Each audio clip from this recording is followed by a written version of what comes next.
Assalamualaikum warahmatullahi wabarakatuh. Perkenalkan, saya Fadil Hamdi Fitra, NIM 19026033. Saya akan mempresentasikan materi dari pertemuan 10 sampai pertemuan 16. Materi pertemuan 10 yaitu peta, slide, fotokopi, dan tinta. Peta adalah sarana referensi yang memberikan informasi mengenai tata letak suatu daerah, keadaan politik, perdagangan, hasil tambang, bahasa, dan sebagainya. Peta sangat berfungsi untuk arsip yang merekam sumber data dari kegiatan manusia dalam kehidupan sosial dalam geografis. Yang kedua, slide. Slide merupakan salah satu jenis bahan audiovisual yang banyak digunakan di perpustakaan, terutama untuk mendukung pengajaran dan penelitian. Audiovisual berasal dari kata Latin. Yang ketiga, fotokopi dan tinta. Fotokopi adalah bagian dari kegiatan pelestarian bahan pustaka. Untuk menjaga sebuah buku, misalnya, buku tersebut sudah lapuk, hendaknya fotokopinya yang dipinjamkan kepada pemustaka perpustakaan. Tinta adalah campuran bahan pewarna dengan air. Bahkan, cairan dari buah yang berwarna atau tumbuhan berwarna, maupun darah hewan dapat dipergunakan sebagai tinta. Materi pertemuan 11. Perbaikan bahan pustaka dan restorasi. Yang pertama, menambal. Menurut Perpustakaan Nasional Republik Indonesia, menambal atau menutup bagian yang berlubang dapat dilakukan dengan kertas Jepang dan perekat kanji. Menambal juga dapat dilakukan dengan bubur kertas atau menggunakan kertas tisu yang berperekat. Yang kedua, menyambung. Menyambung dilakukan untuk merekat bagian yang sobek atau lemah karena lipatan. Biasanya diperkuat dengan potongan kertas dari jenis tertentu, agar bagian yang sobek tidak bertambah besar atau lebar. Yang ketiga, penjilitan. Penjilitan adalah suatu cara untuk menghimpun atau menggabungkan beberapa lembaran kertas menjadi satu, serta dilapisi oleh cover. Yang keempat, penyiangan. Penyiangan atau wedding adalah kegiatan pemilahan terhadap koleksi bahan pustaka yang ada di perpustakaan. Kegiatan penyiangan dilakukan agar bahan pustaka yang tidak sesuai lagi diganti dengan bahan pustaka yang baru. Materi pertemuan 12 sampai pertemuan 13. Perawatan dan perbaikan bahan pustaka dengan sistem penjilitan. Penjilitan bahan pustaka. Penjilitan merupakan pekerjaan menghimpun atau menggabungkan lembaran-lembaran lepas menjadi satu yang dilindungi oleh ban atau sampul. Bahan pustaka yang rusak seperti isi buku, lem atau jahitan yang lepas. Sampul yang sudah rusak dapat diperbaiki dengan mereparasi atau menjilid kembali. Penjilitan kembali dimaksud untuk mempertahankan bentuk fisik, sekaligus mempertahankan kandungan informasi di dalamnya.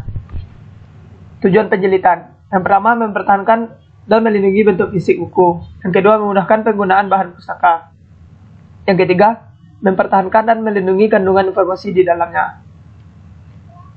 Kertas untuk penjilitan. Yang pertama, kertas Conqueror. Yang kedua, kertas Kissing atau Samson. Yang ketiga, karton board. Yang keempat, karton millboard. Yang kelima, kertas marmer. Yang keenam, ukram dan linen. Model penjilitan. Yang pertama, jilid hardcover. Yang kedua, softcover. Yang ketiga, jilid kaye. Yang keempat, jilid dengan tanda. Yang kelima, jilid lem punggung. Yang keenam, jilid spiral. Yang ketujuh, jilid lakban. Materi pertemuan 14. Pelestarian nilai informasi. Mikrofilm. Mikrofilm adalah mikrofotografi, istilah untuk berbagai bentuk mikro yang dituangkan dalam film. Film yang digunakan itu ada dalam berbagai ukuran. Misalnya ada yang 8 mm, 16 mm, 35 mm, 70 mm, dan yang lazim digunakan untuk membuat mikrofilm ialah film yang berukuran 35 mm untuk menyimpan surat kabar. Alasan penggunaan mikrofilm di perpustakaan. Yang pertama, melestarikan koleksi yang mempunyai nilai sejarah. Yang kedua, menyelamatkan koleksi yang sudah aus atau rusak. Yang ketiga, melengkapi koleksi yang tidak tersedia dalam bentuk cetak dan koleksi langka. Yang keempat, mempermudah dalam menggunakan bahan-bahan yang asalnya bertumpuk. Yang kelima, menghemat uang dalam pengiriman. Yang keenam, mengurangi kerusakan. Yang kedua, CD-ROM.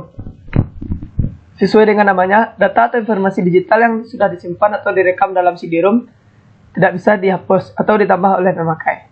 CD-ROM hanya dapat dibaca menggunakan CD-ROM drive ke PC atau komputer jenis lain.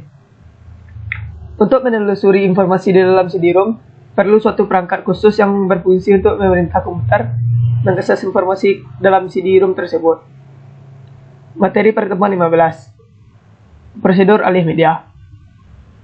Pengertian alih media. Alih media merupakan proses pengelolaan dokumen dari bentuk fisik menjadi bentuk elektronik untuk kemudian dapat dikelola menggunakan teknologi informasi. Alasan alih media. Informasi adalah sebuah kunci dari aset dan nilai suatu inspirasi maupun masyarakat pribadi.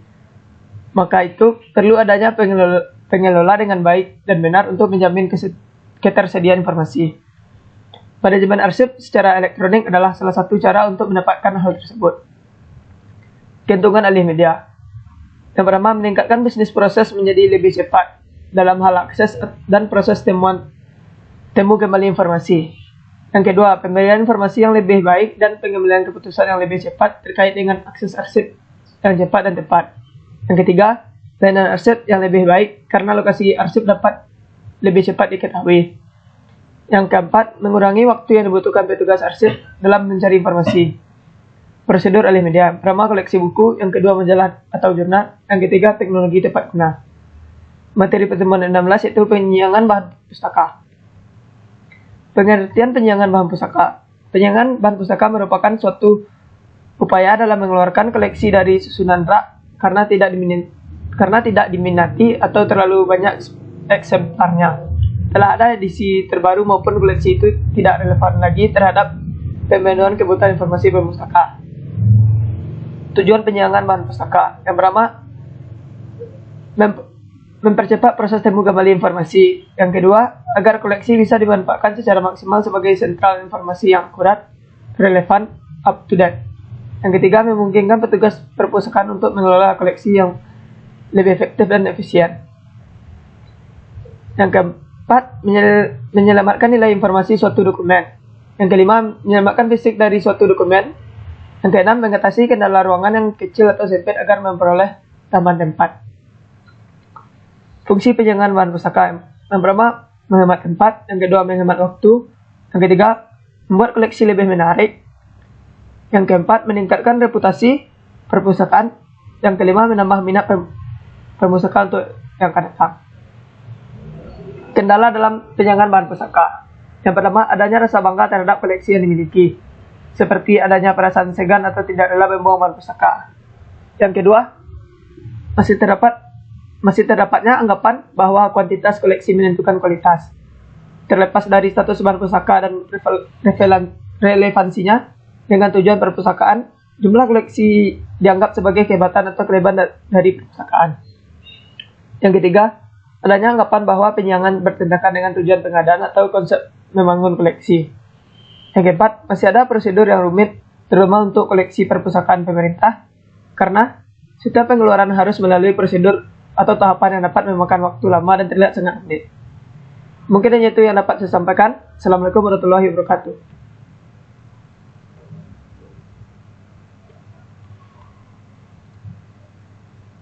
Terus stop kok? Wih, terus stop kok? Chứ không mua được đi nhá. Bentar record. Record yang untuk bisa tahu. Pan ini, jalan.